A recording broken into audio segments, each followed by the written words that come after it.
little bit about what you'll be doing there in Paraguay. Well, I'm going to be there helping take care of the athletes. I'm going to be at a satellite site where the sailing and triathlon contingency from Team USA will be there in Encarnacion. And Tina, what about you? Yeah, I'll be in Asuncion where the main delegation will be. And we're really excited because these athletes are ages 17 to 23 years of age. They're going to be from all the Summer Olympic sports and Pan Am sports. And in Asuncion, we'll have a huge delegation, actually, over 200 athletes. And so we're really excited about the opportunity to be able to go.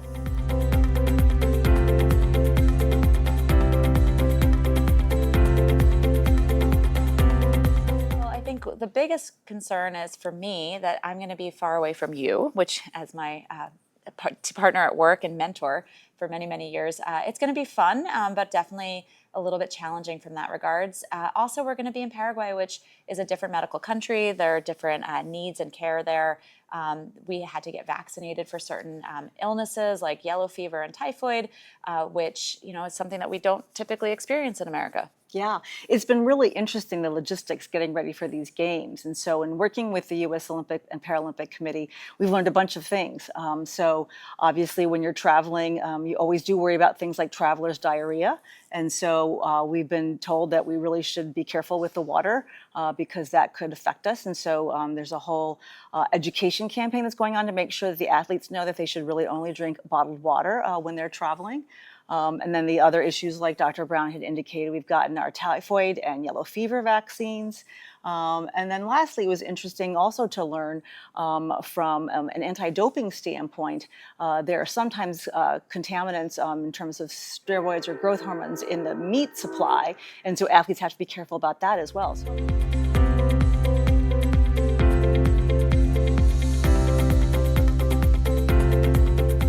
International travel obviously is a whole different level that has additional concerns, but even regional and national travel is something that you have to think about.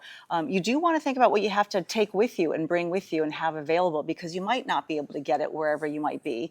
In the U.S., it's not going to be as much of an issue, but thinking about making sure, especially in the summertime, that you are able to stay well hydrated, have electrolytes available, water, and then also anything that you might need in terms of additional, protein or calorie sources that are quick in terms of like a healthy, meal in a bar, so that you can have those that are easy to transport and carry with you, so that you can maintain your nutrition while you're traveling. I think preparation is one of the most important things I've learned from this, in that we have to think about where are we going, how are we going to get there, what is it that might be different from that location. So for example, if you're traveling from Philadelphia to Texas, what is the difference in the temperature, the humidity, and things like that? So I think there's definitely a lot that we can apply with our really wonderful experience that we're getting with this international travel and to help our local athletes. Yeah, definitely. And I think one thing that we've learned in this logistical planning for these Junior Pan Am Games is that it never hurts to know what your medical resources are in the location where you're traveling to. So, where is the closest urgent care or emergency department? For instance, in Paraguay, they don't have air transport for medical conditions. And so we would be ground transporting someone to Argentina and then flying them if there was a real urgency.